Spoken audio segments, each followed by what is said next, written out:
Hello, this is Jim Brennan, and welcome to my presentation on my Applied Differentiation Plan for Post-University's Education 605 class titled Differentiated Instruction. My educational context is that of a secondary math teacher as well as lacrosse coach, both of which I've done for the past 20 years. I will be continuing these duties at a new institution this year, along with the additional role of Assistant Dean of Students, which involves addressing school, class, and individual needs through intervention and preventative methods. My rationale for wanting to implement differentiated instruction stems from issues I encountered throughout my teaching tenure.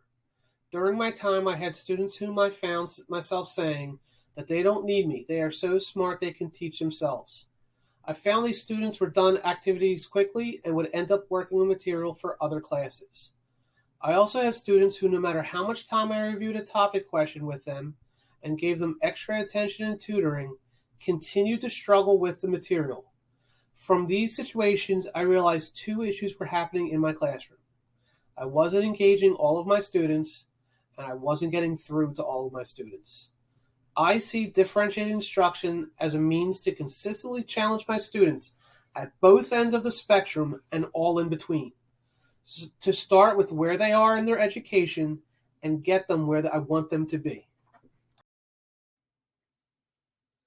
My plan to utilize differentiated instruction consists of identifying student interests and preferred ways of learning starting at the very beginning of the year with a survey.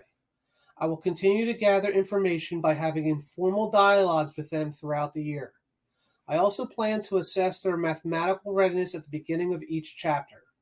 I will use this information to plan instruction and activities that students can relate to their interests and can complete proficiently in regards to their readiness level. I will use flexible grouping to foster a collaborative and cooperative atmosphere. I plan to use varied tiered activities incorporating Bloom's taxonomy and multiple intelligences to cater to the various learning profiles of my students. I plan to use spiral scaffolding where different degrees of support are provided to different tiers of learners. I also plan to use learning menus for my students so they can choose which types of problems they would like to work with, dictating the path of their learning.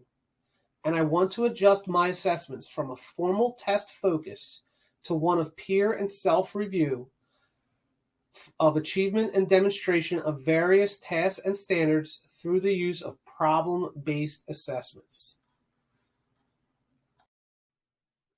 The pre-learning stage for my upcoming lesson consists of my introduction and demonstration of concepts pertinent to the unit.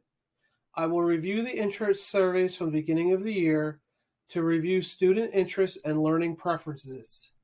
I will use this data to plan homogeneous and mixed flexible groups for the upcoming activity.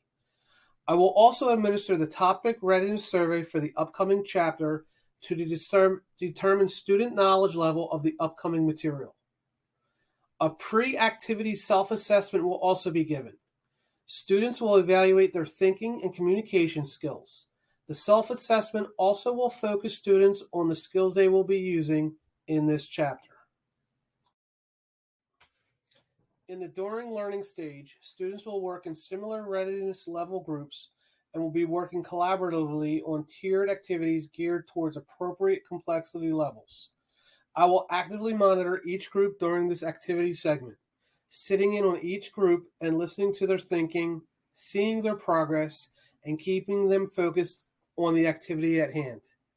At the conclusion of this activity, I will bring all the students together to discuss common misconceptions about the activities and highlight critical observations.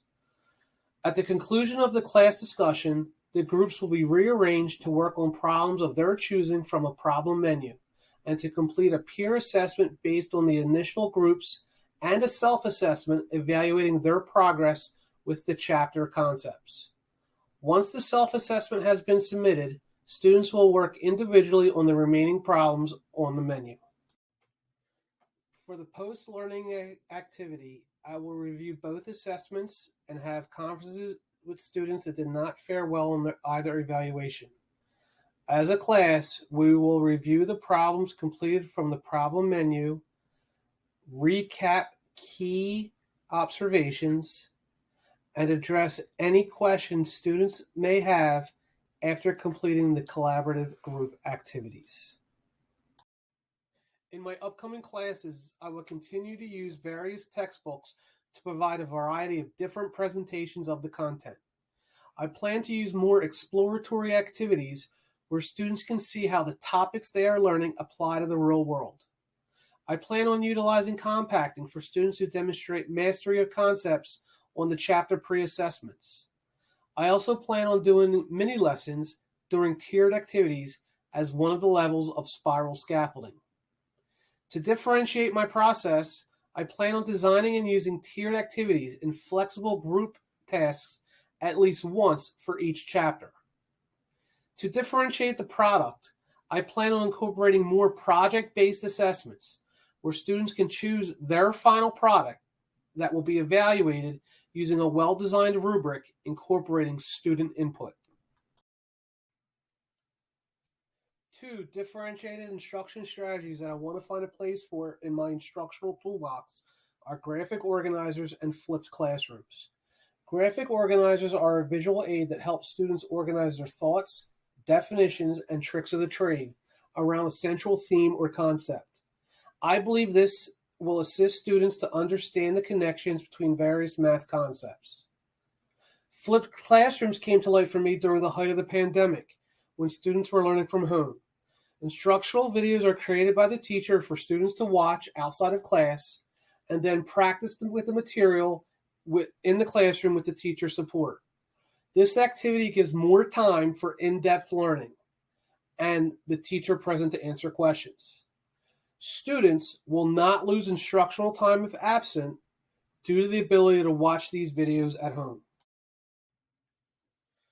I have 3 future goals pertaining to differentiated instruction for this upcoming year. Number 1, be patient. Carol Ann Tomlinson advises to make small changes and incorporate things slowly, and to build a differentiated instruction toolbox over time. I plan to make small tweaks to my current teaching style, such as incorporating spiral scaffolding. Doing too much too quickly can lead to any differentiated instruction attempts to fall flat. Number 2, use constant, varied forms of assessment. In order to incorporate differentiated instruction, one must see if it is effective and adjust on the fly accordingly. I plan to focus less on formal assessment and focus on informal evaluative means. I plan to promote more dialogue in my activities and for me to listen more to what is being said. Number 3, implementing student interests, learning profiles, and pre-assessment information. My previous teaching methods were uniform for everyone. My notes, my homeworks, my tests were all the same for everyone. I plan to use student information to personalize my teaching methods, engage student interests, and motivate them to learn. Options for differentiated instruction are diverse.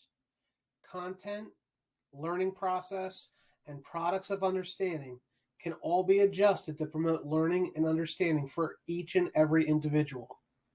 By incorporating student interests and preferred ways to learn into my teaching methods, I can create memorable learning for years down the road.